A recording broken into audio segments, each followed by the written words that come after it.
Baka puro image. Meron naman. Mm. Okay. Hindi ko lang po sagrado ito, ha? Sige, basahin natin umpisa. Dear reader, this collection of color photographs of Thailand endeavors to bring to you the many aspects of life existing. Hindi naman to anay, no? Anay, Ha? kinuha yan sa CFA Live eh. Okay. Anay to. Hindi ko sure, pero parang wala na naman nung last time. Pwede ba ilabas ko yung bag ko? Oh, go! Baka kasi malagyan. Okay.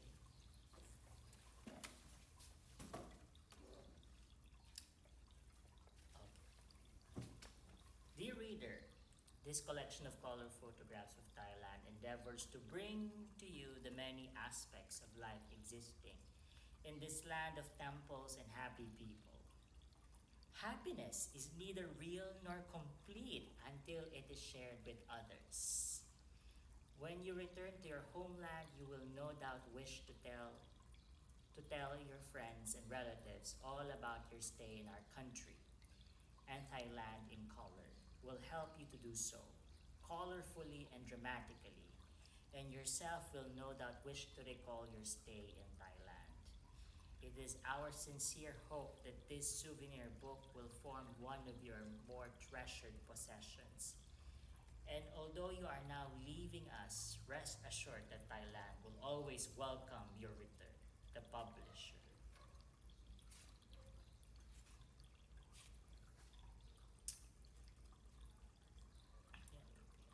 The capital of Thailand, known today officially as Krung Dep, is more commonly known as Bangkok, a name which dates from the time when Ayutthaya was still the capital of Thailand. It is for this reason that this name Bangkok is still popularly employed throughout the world. King Yodfa Chulalongkorn or Rama I, during his reign, ordered that the capital be removed from Donburi, chief city during the reign of King Taksin, and be replaced by a new capital to be erected in the present location of Bangkok, on the banks of Chao Phraya River. Subsequently, prior to the commencement of the construction of new capital, King Rama I proclaimed himself the new king of Thailand and the first monarch of the Chakri dynasty. On June 13 before BE, 2325 in AD, BCE ito dapat, diba? Before the Common Era, in AD 1782. Construction of the new capital began in 1783, at which time the Grand Palace and the city wall were built, and the Klong Canal around the city had been excavated. Some portions of the city wall and fortifications are still visible, particularly in the area of the Chalem in Thai Theater. Construction of the Grand Palace in the town was completed in BE 2328 or AD 1785 and was marked by the majestic coronation ceremony of King Rama I and the general festivities celebrating the occasion of the foundation of the new capital city.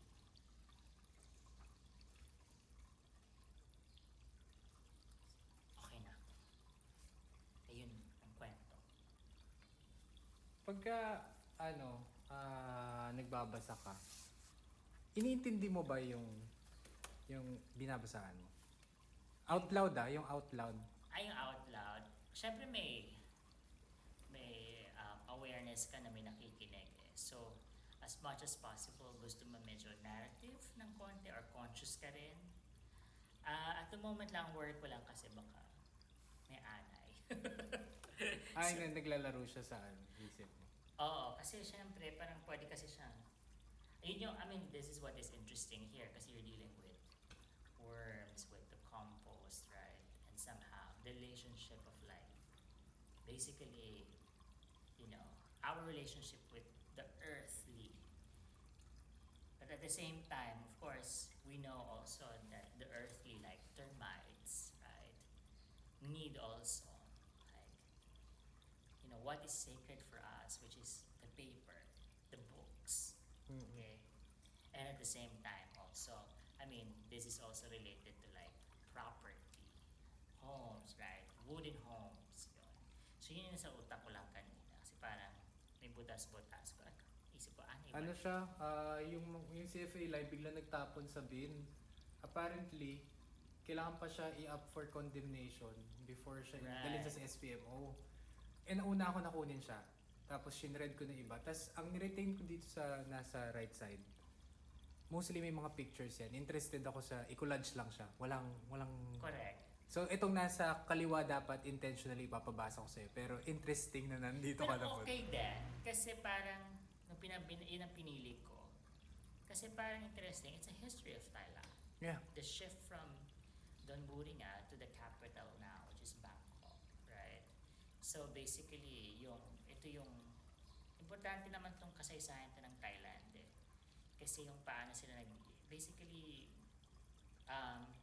yung una kasi nilang capital is known to be very beautiful, but at the same time, because of the wars that also happened, which is essentially we're not aware of, we're not familiar with their history.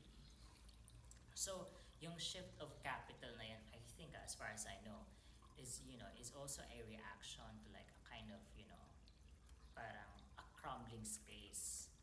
So it's a response to survive for Thailand. And thus part of that survival is also like valuing these majestic palaces na kung saan na-consecrate yung mga king nila. So yung pinapakita doon, may mga picture. Tapos maganda lang din kasi parang yung opening pa rin niya, parang description niya sa Thailand as, a place of happiness. Oo. Oo nga, no? Diba? So parang, Actually, kala ko nga ano siya, mas touristy yung Yes. approach nung... Kaya ako siya parang nilagay siya nandyan. pero Pero dito yun, nakita ganda ng ko, insight na yun. Parang kasi hindi ko lang kung paano siya, parang nare-realize ko rin siya kapag nagbabasa na kahit anong basahin ko actually, it somehow relates to what I am doing kung nasan kang espasyo. yes. Kahit siguro wala ka, displaced, kahit hindi ka nandito sa lugar na to, lagi kang nag-appropriate sa isang espasyo. Correct. Or, hindi ko alam, do you experience it kapag... So, yun na maganda doon kasi parang nagbibigay ka ng kahulugan, basically. At yung kahulugan na ito ay nag-occupy ng space. So, pero habang nangyayari ito, di ba, pumapasok ka eventually sa lugar, yung question ang lugar ng kaligayahan. Saan matatagpuan ang kaligayahan, di ba? Ang ganda. Siyempre may promise ka na dito sa lugar na ito, lalo kay sa act of staging, o pagpunta ng audience, or ganito, me lang me, di ba? Parang may aspiration na merong kaligayahan na ma-achieve. Ganda. So, kumbaga, makita mo rin na yung, kumbaga, itong mga teksto na ito, kahit naman may pagka-random sila, diba? Meron pa rin siyang, kumbaga, pagkakataon na magkaroon ng talakayan o dialogo dito sa, na nagiging, kumbaga, nagbibigay dagdag buhay dun sa performance in itself.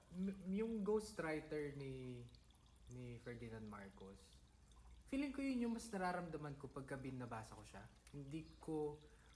Tas, tali ako sa idea na ang author nito known ay Ferdinand Marcos.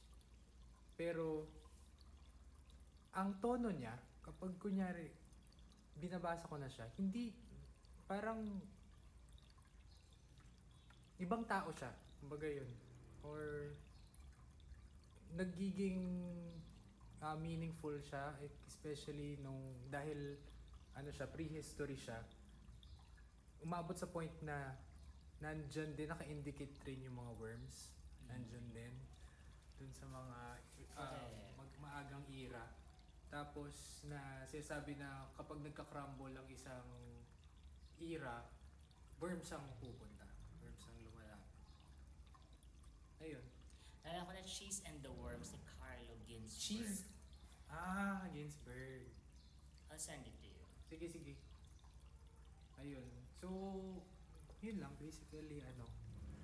Hindi, sorry. Yung act of reading, Mm. ano yung paano mo siya ginagawa? I mean, paano ka nagbabasa out loud? Siyempre, pag nagbabasa out loud ako, ang laging mahalaga sa akin dyan kumbaga, yung idea ng pagkukwento. Diba? So, paano ka ba nagkukwento? So, siyempre, nandun yung okay, siyempre, mahalaga yung pag nagbabasa ka out loud, yung enthusiasm, yung Oo. interest, diba? Na may matutuhan ka. At the same time, yung nakakarinig sa pagbasa mo ay may matutuhan. Diba? At the same time, parang gusto mo lang ilagay yung taong nakikinig sa'yo na nagkukwento ka sa kanya. Diba? Kumbaga, nilolocate mo yung nakikinig sa'yo as someone na nakikinig sa isang kwento. So, hindi siya pwedeng yung pagbabasa lang ay binasa mo lang, kundi may attempt ka talaga na meron kang karakter, naglalahad ka, nagbibigay kumbaga ng narrative.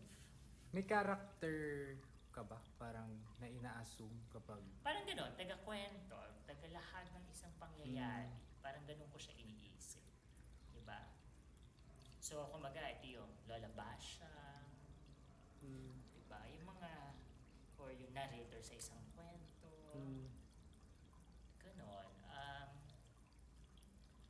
Tapos, syempre, sa pag nagbabasa ka din, pinaparinig mo sa kanya gulat, na-excite, na-stimulate. Kasi para din yung nakikinig sa'yo, yun din yung guide niya. Kung tumataas ang boses mo sa parteng ito yung guide niya na, ay, ito yung mahalaga dun sa binabasa.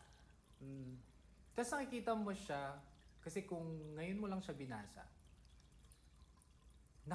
paano mo siya nakikita agad na yun yung point na kunyari, kailangan ma-excite? Kung binabasa mo siya for the first time. Well, paano ko siya, magandang tanong yan, paano ko nakikita? Do you, parang, anong gumagana sa senses mo?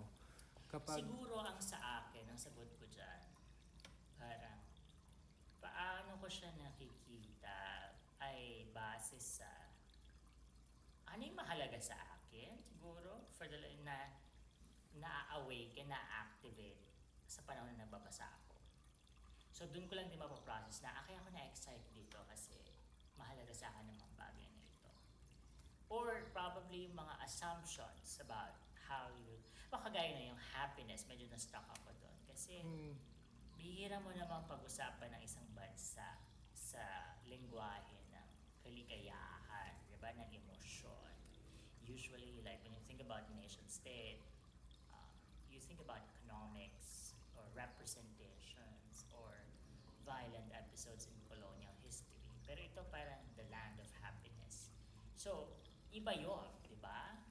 So, kung ganun parang, di ba, parang ang ginagawa niya ay pinapakita niya sa atin ang Thailand sa pamamagitan ng emosyon o kaya imahe ng mukha ng tao. Di ba?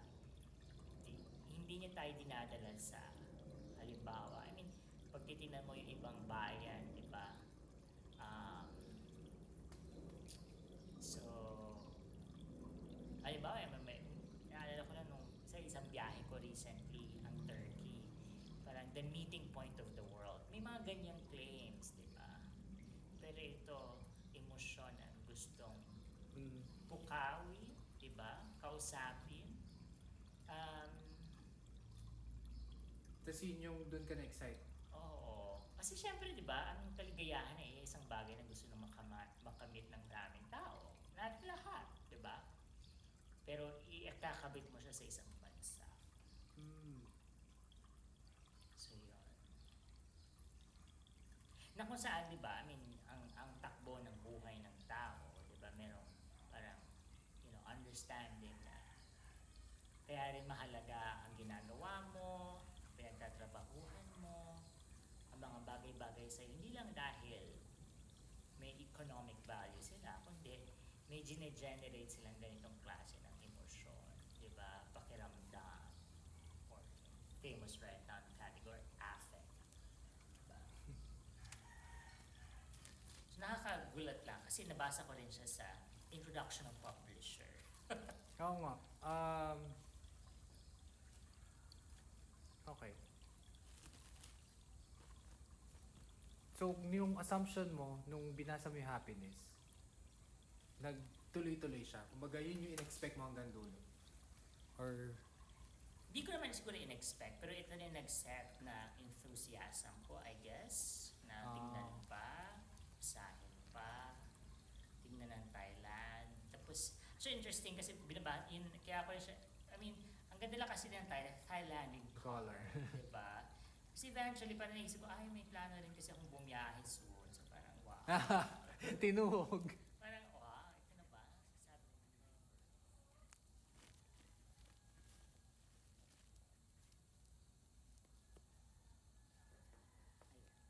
sige, so sa pinang pagbabasa, ang lagi ko, isa sa mga tinuturo ko sa mga bata lagi, bilang isang guro, meron tayong assumption na marunong tayo magbasa.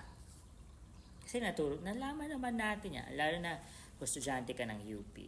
Kumbaga, may skill ka ng pagbabasa. Pero ang tanong, mahusay ka ba magbasa? Okay? Yun yung isa sa mga bagay na hindi natin hinaharap talaga at pinaghuhusay. Kasi nga, feeling natin given na siya.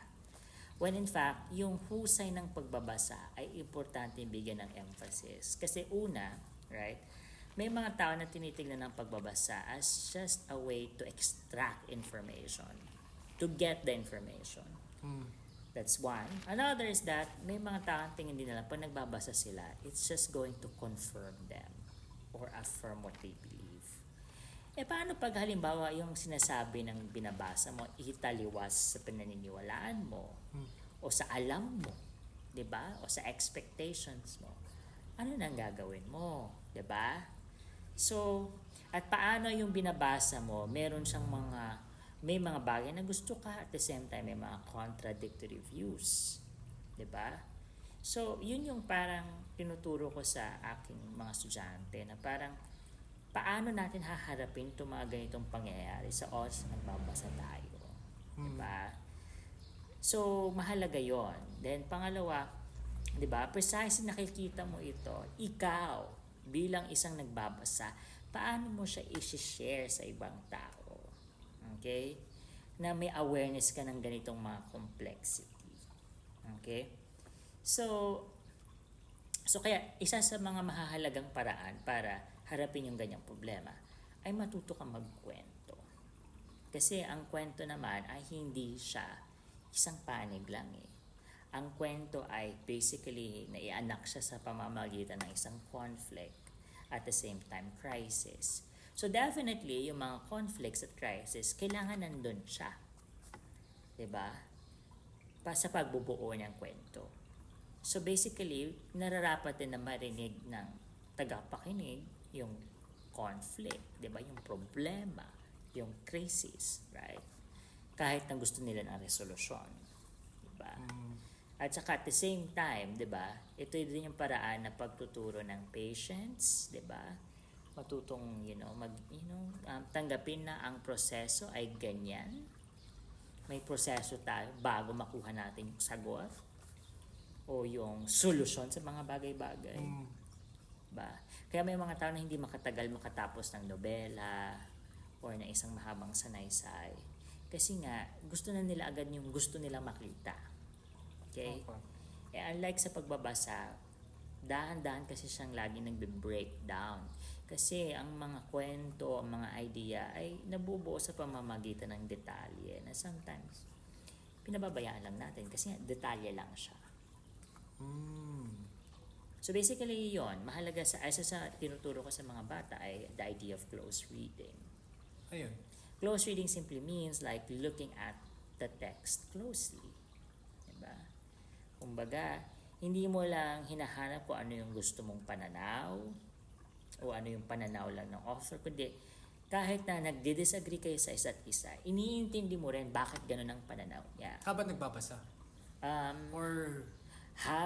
Or pagkatapos, wala namang oras kung kailan. Nabubuo mo siya in the process. So, Yung close reading talaga ino-observe mo rin yung selection of words, paano binuo yung sentence or yung paragraph. So by let's say kunyari, by first reading, pwede bang kapag ni-record ko siya on the first reading, marinig ko yung panig na pinapanigan ko? Pwede naman, nasa iyo naman din Oo. yon. Ako naman kasi ang bubuo rin ng kahulugan. Pero ang sinasabi ko lang din doon na parang, natutut sa close reading, diba? Lalo na pag vocalize mo siya, Mm. diba? Mapapansin mo, diba, minsan may mga parts na may excite ka, tataas ang boses mo, lalakas.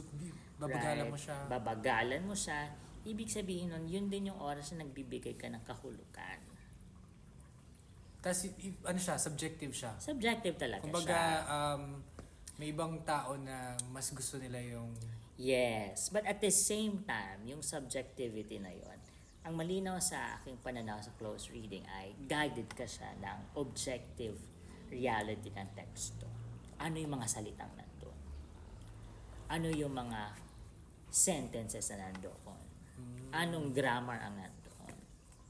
Diba? Hindi lang siya purely ikaw. Nandyan din yung material. na minsan balakid mo rin. Balakid mo rin. Diba? For example, kanina, dami scientific terms ng mga ferns. Sobrang nawala na ako sa kanya. Pero ang nagets ko is marami siya sa particular na lugar na to ng Pilipinas. Sa Quezon, sa Catanduanes, yung mga ganon. So, nakikita ko siya pero alam mo yun, hindi ko nakukuha. Correct. So, kagaya nun, so ano yun na nga, parang, kung ako, naisip ko lang, yun na nga, parang nangyayari kasi pag ganyan, listahan lang.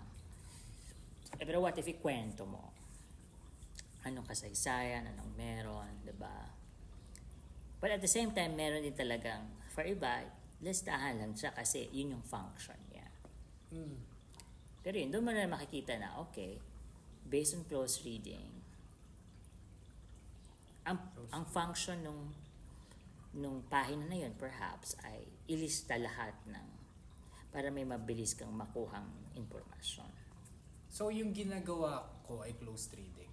Or I guess so, kung paano mo pinaprocess. Siyempre yung close reading, mostly cognitive yan eh. Hindi siya binovocalize? Siyempre, mas magiging madali kang mag-vocalize kung na-close read mo siya. Before? You mean? Well, sa akin kasi siyempre parang second nature ko na siyang Oo nga nag-close read. So, pero parang pwedeng before, after. Usually it's before. Kasi ang argument lagi, ang close reading ay ginagawa bago magsulat. Okay, so hindi to. Kasi nga, binovocalize ko siya eh. At the same time. Pero pwede na rin na parang yung boses mo, yung behavior mo, yung response mo sa mga pages, nagko-close read ka na rin doon. Okay. Okay. Kasi parang try mong i-manage yung text din eh. Paano ka naapektuhan. Yun nga eh. Ganun. Okay, thank you. Siya. Okay. Congrats. Thank you.